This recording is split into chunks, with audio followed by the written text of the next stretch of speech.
ইস্কনের প্রধান কেন্দ্র শ্রীধাম মায়াপুরে শ্রী চৈতন্য মহাপ্রভুর 539তম শুভ আবির্ভাব মহা মহোৎসব বিভিন্ন অনুষ্ঠানাদির মাধ্যমে পালন করা হচ্ছে। 35 দিন ব্যাপী পৃথিবীর 100 দেশ থেকে 5000 বিদেশি ভক্ত সমেত এবং ভারতবর্ষের বিভিন্ন প্রদেশ থেকে লক্ষাধিক ভক্ত নিয়ে এই আন্তর্জাতিক মানের বিভিন্ন অনুষ্ঠান চলছে।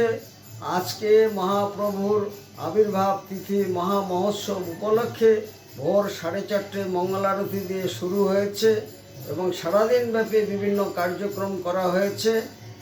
বিশেষ করে উল্লেখযোগ্য যেটি সেটা হচ্ছে 3টি খোলা মঞ্চে জাতি ধর্ম বর্ণ নির্বিশেষে সকলেই মহাপ্রভুর অভিষেকে অংশগ্রহণ করতে পারবেন এবং পুষ্পাঞ্জলি প্রদান করতে পারবেন।